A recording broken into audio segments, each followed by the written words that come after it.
Bonjour, alors regardez, Rabbi Yosef, on va essayer maintenant de parler de la deuxième partie de Parashat Roukat qui correspond à Mémériva. Mémériva, c'est que le peuple juif, à un moment, il grogne. Il a grogné parce qu'il avait faim, maintenant il grogne parce qu'il a soif. Ok. Alors, comment on va gérer cette grogne-là? Écoutez bien, Rabbi Yosef, vous avez beaucoup aimé. Vayarem Moshe et Yado. Qu'est-ce qu'il a fait, Moshe? Il a dit, bon, jusqu'où il peut grogner? Alors, Akash Baruch Hu, il a dit à Moshe, bon, j'ai une idée, c'est la deuxième fois. Là, on est à la fin des 40 ans. Au début des 40 ans, il s'était aussi plaint qu'il manquait de l'eau. Et là, Akash Baruch Hu, il a dit à Moshe, tu vas prendre une pierre, un rocher, tu vas taper dessus, il va sortir de l'eau. Mais là, Akash Baruch Hu, il fait un peu différemment. Il a dit, tu ne vas pas taper sur le rocher, tu vas parler au rocher. Et qu'est-ce qui s'est passé? C'est que Moshe, il a essayé de parler au rocher. Et ça n'a pas marché au début, ça n'a pas marché. Alors qu'est-ce qu'il a fait? Il a perdu un peu son contrôle. Il a dit, j'ai tapé sur le rocher. Il a tapé une fois, deux fois. Première fois, il est sorti quelques gouttes. Et deuxième fois, il est sorti plein d'eau. Et parce qu'il n'a pas écouté, regardez comment Akash Baruch Hu, il fait attention pour les tzadikim à des mini-détails. Comme il lui a dit, tu vas parler, et qu'en réalité, le texte nous dit Loïman Tembi, que Dieu il reproche à Moshe qu'il ne l'a pas vraiment écouté. Qu'est-ce qui s'est passé? Il a tapé sur le rocher. Et Dieu il lui dit, tu n'aurais pas dû taper, tu aurais dû parler comme je te l'ai dit. Pour quelle raison, Rabbi Yosef? C'est pourquoi en réalité, après 40 ans, il lui a dit, tu vas parler au rocher. Et avant 40 ans, il lui a dit, tu vas taper sur le rocher. Et Moshe, il n'a pas écouté, il a tapé. Il a eu peur, je pense. Enfin, on ne sait pas vraiment pourquoi Moshe. C'est très très compliqué à savoir. Il y a plein de commentaires là-dessus. Pourquoi Moshe, il a tapé, il n'a pas frappé? À cause de ça, Moshe ne rentrera pas en Eretz Israël. C'est une des raisons que Rashi ramène. Loïman Tembi, tu n'as pas eu assez confiance en moi. Est-ce que vous savez, Rabbi Yosef, pour quelle raison il a été puni là? Est-ce que vous savez pour quelle raison Dieu lui a dit, après 40 ans, tu vas parler au rocher? Et avant 40 ans, au début de la sortie d'Égypte, quand il y a eu la même histoire du rocher, il lui a dit, tu vas taper sur le rocher. Vous savez pourquoi? Je vais vous dire pourquoi. Parce qu'en 40 ans, le peuple juif, il a évolué. Et Dieu, il croit au peuple juif. Même Moshe d'ailleurs. Mais qu'est-ce qui s'est passé? C'est qu'au début, il a dit, si tu parles au rocher, ils ne vont pas comprendre. Ils n'ont pas de niveau encore. C'est encore un peuple d'esclaves. Donc il faut que tu tapes sur le rocher, il faut que tu montres un miracle clair. Mais après 40 ans, il faut qu'ils comprennent que le vrai miracle, c'est pas de taper sur le rocher, c'est de parler de Torah. Si tu parles de Torah, alors la nourriture, elle sort. Et ça, c'est un niveau. Pas tout le monde qui peut y arriver. Il a essayé. Vous connaissez ça, non? Il a essayé ça, il a vu que ça, il a eu peur, et hop, il a tapé. Mais le problème, ce que je veux dire ici, c'est ça. C'est qu'est-ce qui se passe ici? Pour quelle raison? Rabbi Yosef, écoutez-moi bien, on va essayer de comprendre ce principe-là. Pour quelle raison qu'est-ce qu'il voulait? Pourquoi Moshe il a tapé sur le rocher? Pourquoi il a tapé? Alors regardez le texte, il dit quelque chose de très intéressant, il dit comme ça. Vayaram Moshe, Moshe il l'a levé, il a appelé Aaron, il a réuni tout le peuple juif. Vayaram Moshe et Yado, il a levé la main avec le bâton. Vayach et Asela Mateo Pa'amaim, il a tapé sur le rocher avec sa canne 2 fois. Vayitsu Maim Rabim, Vatesh Taeda ou Beiram. Regardez bien.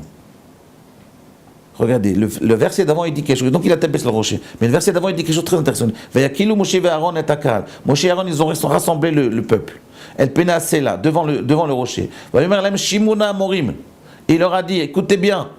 Amina Sela Azenoti Lachem Maim. Est-ce que c'est de ce rocher-là que je vais sortir de l'eau? Rashi, il dit quoi? Regardez, Amina Sela, regardez Rashi Yud. Il dit Amina Sela Azenoti Lachem Maim. Khalila, Shiye Khatima Lemniot. Qui Moshe Rabbeinu Aneman, Bechol Bet Israël, Bechol Bet Hashem, Lo Yipale Yemeno Kol Davar Mi Hashem. Ok? Et le texte, il dit quelque chose de très intéressant. Il dit qu'en réalité, Moshe, il hésitait entre 2 rochers. Amina Sela Azé Yotse Maïm, est-ce que de ce rocher-là, il va sortir de l'eau? En réalité, il y avait 2 rochers. Il y avait 2 rochers, explique Rashi. Et Dieu lui avait dit de taper sur ce rocher-là où il y avait un peu d'eau dedans. Et de cette eau-là va sortir plein d'eau. Et qu'est-ce qui s'est passé? Moshe, il a dit, il y avait un autre rocher à côté où il n'y avait pas d'eau du tout.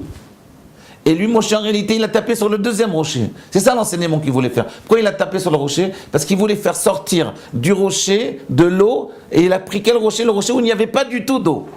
Qu'est-ce qu'il voulait nous enseigner? Il voulait nous enseigner comme ça. Nous, on croit qu'en réalité, chacun, le but de la vie d'un homme, c'est de sortir Bekoar, de sortir dans la réalité tout ce que l'homme il a en potentialité. Et bien Moshe, il dit non. Il dit ça, c'est vrai. Mais il dit, mais chez nous, le peuple juif, on peut faire plus que ça. Même si un homme il n'a pas de potentialité, et que ça Avodat Hashem. avec son service divin, avec les mitzvot qu'il va faire, avec l'étude de la Torah, avec l'investissement rikshit, si vous voulez, avec l'investissement, avec la concentration de son investissement, il va tellement s'investir dans ce qu'il fait que Akadosh Baruch Hu, il peut lui donner en lui un nouveau potentiel. C'est-à-dire même si un homme il n'a pas dans sa tête, il n'a pas une tête, il n'a pas un QI pour étudier la Torah, si un homme il se met à faire des efforts pour étudier la Torah, Akadosh Baruch Hu, il va lui changer son être. Il va le rendre plus que ce qu'il est. C'est ça le principe ici. Il va le rendre plus que ce qu'il est.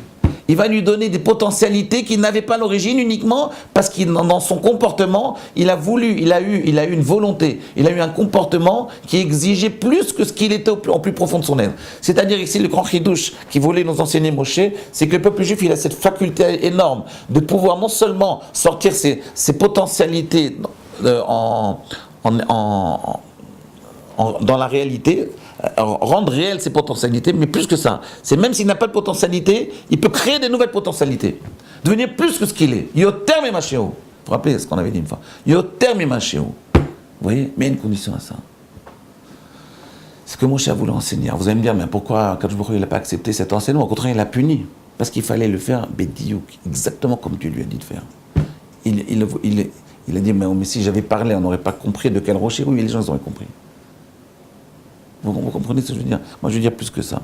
C'est qu'en réalité, ici, il faut bien comprendre pourquoi la plupart d'entre nous, on a du mal à faire sortir dans la réalité nos potentialités. Et la réponse, je l'ai dans Parashat Korach. Écoutez bien, Rabbi Yosef. Bon, demain, je vous dis la réponse. Regardez, écoutez bien ce que je vais vous dire, c'est très intéressant. Qu'est-ce qu'il voulait exactement Moshe nous faire comprendre un principe? C'est qu'un homme, il ne doit pas seulement mettre en réalité, dévoiler dans la réalité, dévoiler ses potentialités, mais c'est plus que ça. Un homme, il doit créer de nouvelles potentialités en lui. Et faire que même si un homme, il est moyen à l'origine, il peut devenir un très très grand homme. Un très grand homme par le comportement qu'il va avoir au fil des années. À demain. Demain, je vais essayer de vous expliquer comment on arrive à créer en nous des nouvelles potentialités. À demain.